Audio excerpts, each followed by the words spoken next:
कठिन काल है पर हमें संभलना होगा, है मुश्किलें हजार मिलकर हल निकालना होगा। मंसूबे हैं खतरनाक, साजिश है खौफनाक, अब भी ना संभले ये तय है कि बेरहमी से मरना होगा। मरने से डर लगता होगा, है ना, लेकिन मौत से भी खौफनाक है जिंदगी जीते हुए मरना। उत्तर प्रदेश में एक ऐसी खबर जिसे पढ़ने के बाद ऐसे ही विचार दिमाग में आ रहे हैं। यूपी एटीएस ने अवैध धर्मांतरण के एक बड़े नेटवर्क का पर्दाफाश करते हुए जमालुद्दीन उर्फ छांगुर बाबा को गिरफ्तार किया है और इसका कारण जानकर होश फाख्ता हो गया। खुद को हाजी पीर जमालुद्दीन के नाम से प्रचारित करने वाले छांगुर बाबा पर लड़कियों को बहला फुसलाकर जबरन धर्मांतरण करवाने का आरोप है। ये कोई आम खबर नहीं है। इस केस में जो कुछ आप सुनेंगे और देखेंगे, आपके पैरों से जमीन खिसक जाएगी। छांगुर बाबा उर्फ जमालुद्दीन बलरामपुर के उटरोला कस्बे में एक लंबे समय से धर्मांतरण का नेटवर्क चला रहा था। इस नेटवर्क को चलाने के लिए कथित तौर पर विदेशों से 100 करोड़ रुपए से ज्यादा की फंडिंग मिलने की बात सामने आ रही है। कुछ लोग 500 करोड़ की भी बात कर रहे हैं।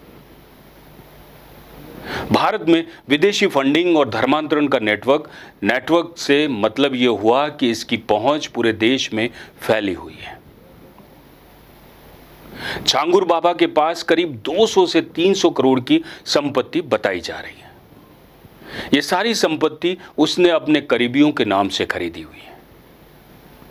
वहीं बलरामपुर के उतरोला के मधुपुर में जमालुद्दीन उर्फ छांगुर बाबा की 12 करोड़ की आलीशान कोठी पर सरकार ने कार्रवाई करते हुए बुलडोजर चलाकर उसे नेस्तनाबूद कर दिया है।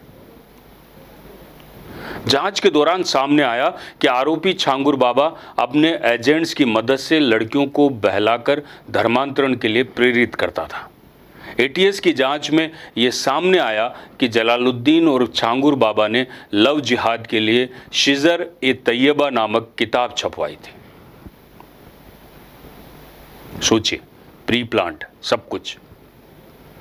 किताब में क्या कुछ लिखा है, इसकी छानबीन भी की जा रही है। प्रेम जाल में फंसाकर ब्रेन वॉश करना और फिर इस्लाम कबूल करवाना कितना आसान है। इस तरह के बाबाओं के लिए ऐसा करना। आप और हम या पढ़ा लिखा वर्ग इसका शिकार नहीं बनता, फंसता है गरीब, क्योंकि इस नेटवर्क के निशाने पर वही लोग रहते हैं और ढूंढा जाता है ऐसे लोगों को कि कौन इस नेटवर्क में फंस सकता है। गरीबों और असहायों पर धर्म बदलने का दबाव बनाया जाता है और बात न मानने पर उन्हें मुकदमे में फंसाने की धमकी भी दी जाती है। ऐसे में देश का मजबूर और लाचार गरीब इनके चंगुल में फंस जाता है और वो सब कर बैठता है जो वो नहीं चाहता है। ये सब खतरनाक खेल विदेशी फंडिंग के पैसे से खेला जा रहा था। विदेशी फंडिंग से ही बंगले, लग्जरी गाड़ियां, कई प्रॉपर्टीज, शोरूम खरीदे गए। यानी आरोपियों के ऐशो आराम के लिए पूरे इंतजाम किए गए ताकि वे आराम से अपने खौफनाक इरादों को पूरा कर सकें, खतरनाक साजिशों को अंजाम दे सकें। अगर इतना जानने के बाद भी आपके पैर के नीचे की जमीन नहीं खसकी है तो आगे जो हम बताने जा रहे हैं उसे सुनकर आपके दिमाग का पूरा सिस्टम हिल जाएगा। छांगुर बाबा के गिरोह ने धर्मांतरण की बाकायदा रेट लिस्ट बना रखी थी। वो बता देते हैं आप,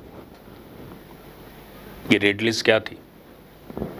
ब्राह्मण, क्षत्रिय, सरदार लड़कियों के लिए 15 से 16 लाख रुपए धर्मांतरण की ये एक रेट लिस्ट है साहब।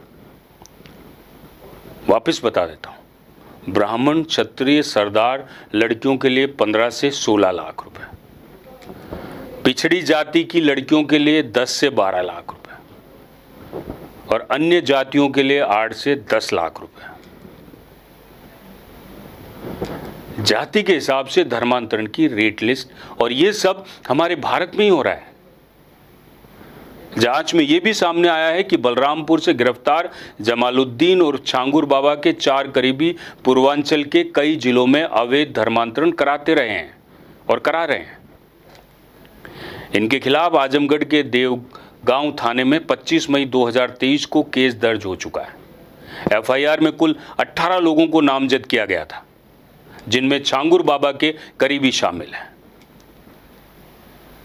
आपको एक खबर और बता दें कि 2 साल पहले केस दर्ज हुआ था और गिरफ्तार आरोपियों में छांगुर बाबा के करीबी शामिल थे।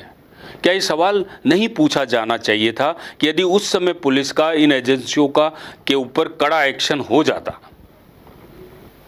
गहराई से जांच हो जाती, तो छांगुर बाबा पर भी उसी समय शिकंजा कस चुका होता और इन 2 सालों में हुई धर्मांतरण की घटनाएं नहीं होती। प्रशासन की, पुलिस की लचर व्यवस्था और कानूनी प्रक्रियाओं में लगने वाली देर क्या इनके लिए ढाल का काम नहीं करती है? और ये बेहतर तरीके से जानते हैं कानून और प्रशासन को कैसे काम में लिया जाता है। हम दुनिया की 4थी सबसे बड़ी अर्थव्यवस्था बन चुके हैं साहब, लेकिन हमारे पास ऐसी कोई व्यवस्था नजर नहीं आती जिससे हम देश के गरीब और असहाय आदमी को धर्म बदलने पर मजबूर होने से रोक सकें, और ना ही ऐसा कोई सिस्टम जो अवैध धर्मांतरण कराने वालों को कड़ी सजा दे सके। पुलिस इस मामले को राष्ट्रीय सुरक्षा और सामाजिक सौहार्द से जोड़कर देख रही है। इसी से समझा जा सकता है कि मामला कितना बड़ा और गंभीर है। पुलिस और कानून अपना काम कर रहा है, जांच जारी है, पीड़िताओं के बयान भी सामने आ रहे हैं। इस मामले में और भी खुलासे होने की संभावनाएं जताई जा रही हैं। स्थानीय प्रशासन और खुफिया एजेंसियों की कार्यप्रणाली पर भी सवाल उठ रहे हैं। आखिर कैसे लंबे समय से संचालित इस नेटवर्क की खबर नहीं लगी, किसी को नहीं लगी। लेकिन ये जिम्मेदारी हमारी भी बनती है कि हमें ऐसा होता दिखे तो हमें आवाज उठानी चाहिए, क्योंकि हमें नजरअंदाज करने का मतलब होगा कि देश और देश के नागरिकों की सुरक्षा के साथ खिलवाड़ करना, और नजरअंदाज करना इसलिए भी खिलवाड़ होगा समाज के साथ कि यह आग किसी दिन आपके घर तक भी पहुंच सकती है, और उस समय केवल आप निहत्थे खड़े होंगे और ये सोच रहे होंगे कि उस वक्त अगर आवाज उठा ली होती तो शायद आज ये हश्र नहीं होता।